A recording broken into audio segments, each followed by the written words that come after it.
kayo, napansin niyo ba kung gaano kahalaga ang ating kidneys? Ang kidneys ay parang filter ng ating katawan na nagtatanggal ng toxins at labis na tubig mula sa ating dugo. Pero alam niyo ba na ang ating kinakain sa araw-araw ay may malaking epekto sa kalusugan ng ating kidneys? Oo, ang ilang pagkain na masarap sa panlasa ay maaaring unti-unting sumisira sa ating kidneys, lalo na kung labis-labis ang pagkonsumo nito. Kaya sa episode na ito, alamin natin ang 10 pagkaing madalas nating kinakain na maaaring makasira sa ating kidneys. Tara at simulan na natin. Number 1, instant noodles at canned goods. Ang mga processed food tulad ng instant noodles and canned goods ay sobrang taas sa sodium na nagpapataas ng blood pressure.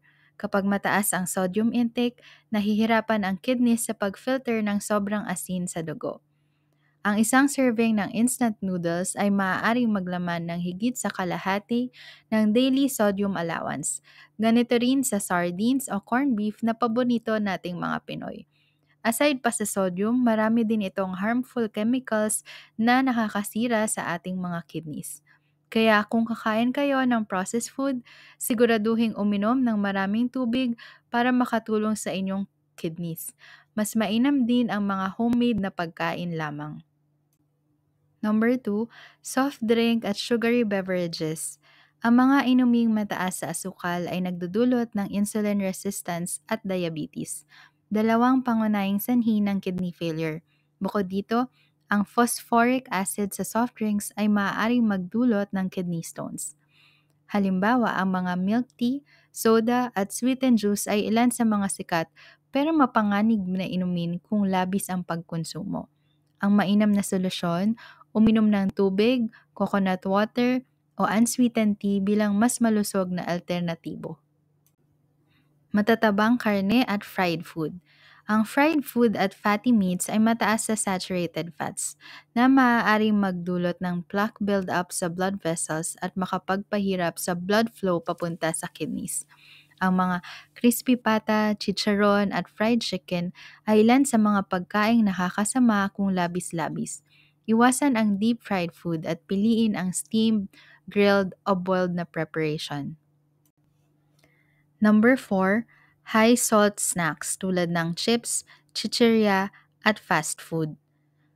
Ang mga pagkain tulad ng potato chips, french fries at popcorn na mataas sa asin ay nagdudulot ng dehydration at pataas na blood pressure.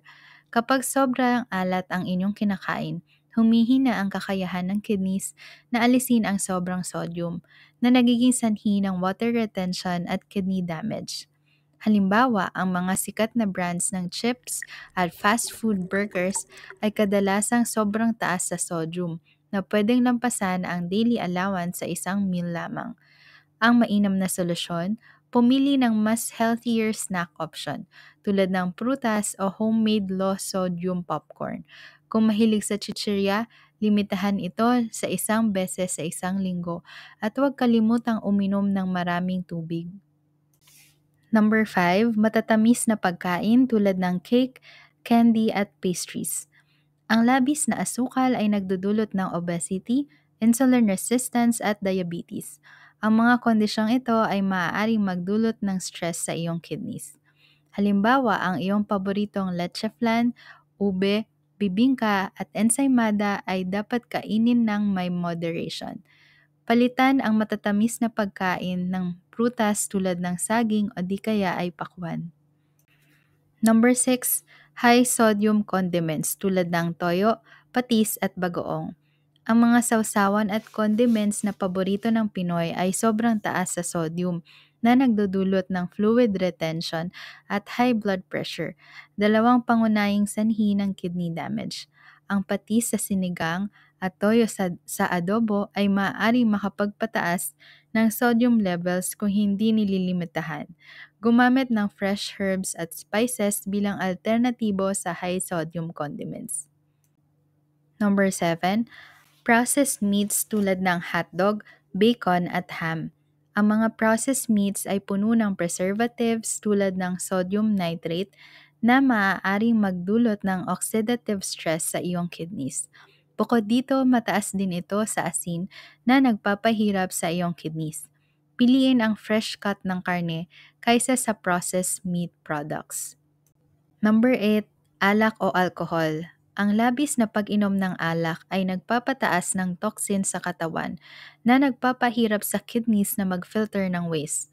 Bukod dito, ang regular na pag-inom ng alak ay maaaring magdulot ng dehydration. Ang gin, brandy at beer ay dapat limitahan lalo na kung may history ng kidney problems.